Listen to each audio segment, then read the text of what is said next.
Hey everyone, welcome back to JP's Budget Collecting and another episode of our comic history series. For the most part, these have been very much like focused on weird ways in which characters are first introduced or strange things that happen, like where a character disappears and that kind of stuff. So we're going to keep that theme going today because we are talking about what is the first appearance of Magik, Illyana Rasputin. A member of the New Mutants for most of her career. Obviously, Peter Rasputin, Colossus's little sister. She has a rather interesting path to her first appearance, and there is some debate about not necessarily her first appearance, but when she actually becomes Magik and how the character that we actually know and care about. So there is a little debate here. So we're going to go through her history today, see if we can kind of clarify things. As you can guess, I usually do these associated with doing something else related to a character. So you might have a decent idea of who our next Let's Collect character is going to be here for July. But let's dig in and see if we can figure out a little bit of what is the first appearance of Illyana Rasputin, Magik. Our first appearance of Peter's little sister is Giant Size X-Men #1. Our introduction to Colossus is basically him saving his little sister from a runaway tractor. She is not named here, but she looks exactly like she will look later. She is everything that we think of when we think of Illyana as a little girl. And obviously, this is where him using his powers to save her is what kind of prompts Charles to reach out to him, and where he becomes and joins the X-Men. So she first appears unnamed all the way back in 1975.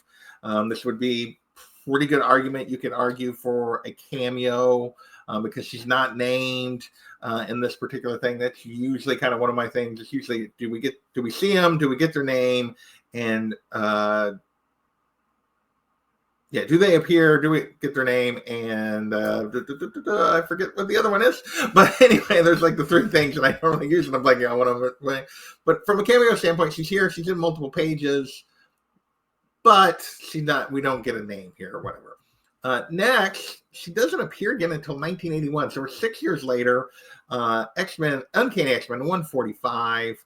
And basically, all we get here is this little bubble of her face with a bonnet on, and that she is one of the people that have been taken hostage, friends and family that have been taken hostage in order for them to try to control for Arcade and Doom to try to control the X-Men.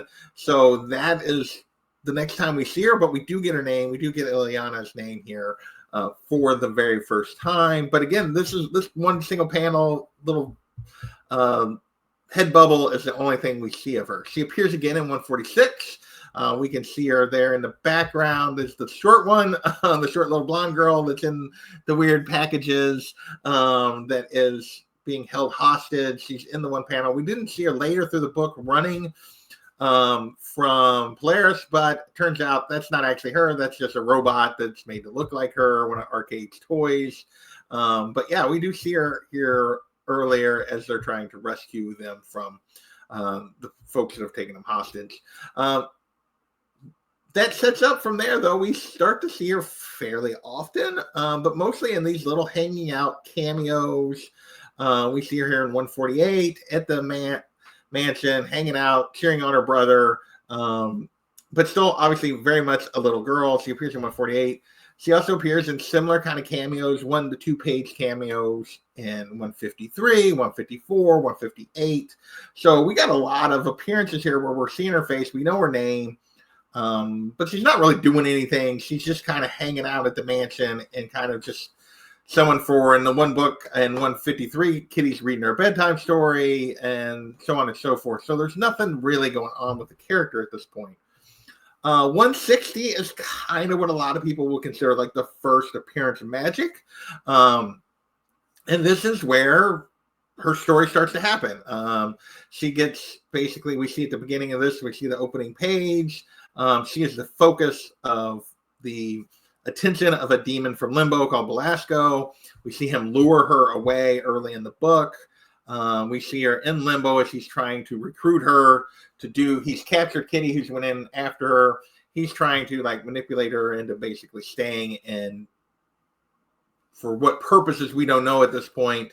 But as we go through the book, the X-Men mount a rescue. They find a doppelganger of Storm and a doppelganger of Nightcrawler, like alternate versions of those characters. And they try to make their escape, but at the last moment, Belasco grabs her to pull her back into Limbo or to keep her there. Kitty reaches for her. She's like, oh, I lost her. No, wait, no, I got her. And pulls her through. And she's 13 years old. And so she went from 6 years old to 13 years old in a second. And so this is like listed as like the first appearance of adolescent or teenage Magik and or teenage Illyana. Is she Magik at this point? I would argue yes. Everything that's happened that's made her Magik has happened when we see her at the end of this book. We just don't know what that is yet. But we see at the end of the book, once again, we see the amulet, we see Belasco. She's made it through, but we don't know what that means yet. So it's an interesting argument of whether or not this is truly her first appearance as Magik. We go through several more books. She doesn't appear again until 164. And we get this great hypocrisy from Chuck as she's interacting with him. And she's asking him about his powers. And is he reading her mind? And she's like, no. He's like, oh, no, I would never do that. And then in his thought bubble, she's like, man, I can't penetrate her mind. What is going on? It's blocked. Like he's actually trying to, even though he just said that he would never do that without permission. So, it's typical Chuck. And he doesn't quite understand what's going on. We don't understand what's going on. She obviously still has the amulet around her neck. And this kind of continues. 165, 167, 168, X-Men Annual number 7. We get New Mutants numbers 1 and 3, Marvel Graphic Novel 5, Marvel Team Up 135. All through 1983, we get a bunch of times where she appears, and we still don't know exactly what happened to her, what her powers are, what is coming from this. She's in the background. She's a background character, appearing quite often, but not necessarily. We don't know exactly what's going on with her. We don't actually see her use her powers for the first time, and we also get the first Soul Sword here in 171. She seems to lose herself for a moment. She attacks Kitty. You see her break down afterwards. She's not sure what's happening, not sure why she did that. We get that in 171. And this leads to the Magik, Storm, and Illyana miniseries that came out at the end of 1983, beginning of 1984, where we finally get the background on Limbo. So she went to Limbo in the fall of 82. We haven't seen anything, so it's been over a year. We're finally getting the background of what happened to Magik a year plus later. And really, as we go through this, we see what Belasco is putting her through. We see everything that's going on with her through this miniseries. And it's really not until issue 4 that she starts to embrace like the powers that she has and what he's trying to put into her. We see her kind of merge with the Soul Sword in this thing. We see her attack him and actually is potentially going to defeat him, but become what he's wanting her to become, the Dark Child. And she stops herself. She retreats and she finds a way to go back. And when she does that, it's at the moment that we see her return to Kitty. So Kitty didn't pull her out. She basically found Kitty and went out. And for her, it had been 7 years. For everyone else, it had been 6. So is this where she becomes Magik? I mean, you can make the claim that this is where she kind of embraces her powers and stuff for the first time. The other book that people lean toward is, now we get a few more appearances kind of around the time of this miniseries as it's wrapping up, but really just a month later, we get New Mutants number 14. We see at the top of the title page, we got, do you believe in magic? So we see the word, although they still have never directly referred to her as Magik, even though it was the title of the miniseries. We see the word here is that she's in the issue where she's going to join the team. We see once again Chuck like, I can't penetrate her mind, even though he says he should never do that without their permission. So we get that early in the book. We see Sim, one of the demons of Limbo, coming for her.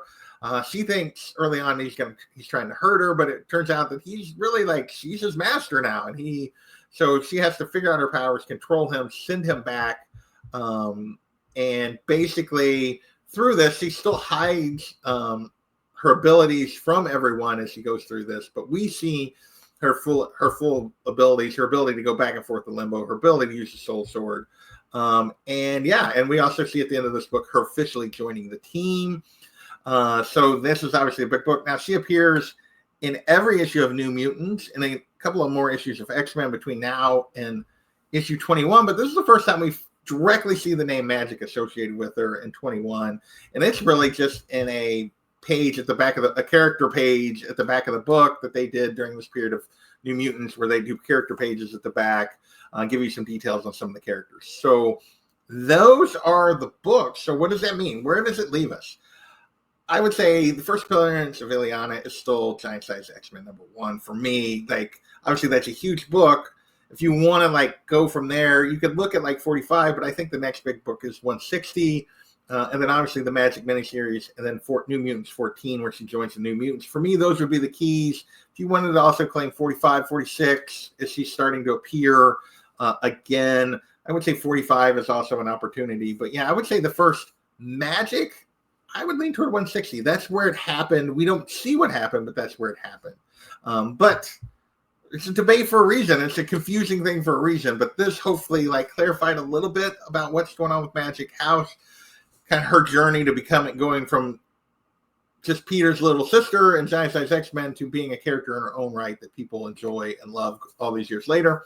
I want to thank you guys for watching. I want to give a quick shout out to my members as we're going to remove that and make me big. So quick shout out to my members. Thank you to all of those folks. They will get this video much earlier than everybody else because they are members of the channel. They're helping me cover StreamYard costs. They're helping me keep this channel going. Making it possible for me to continue to do this stuff. Thank you to all of those, for those 10 people that are joining up and being members. Membership start as little as $1.99, $2.99. I think it's $1.99. I don't remember. You can find it on my channel stuff if you want to become a member and help support the channel. With that, I want to thank you all for watching, and yeah, we will catch you next time. Later.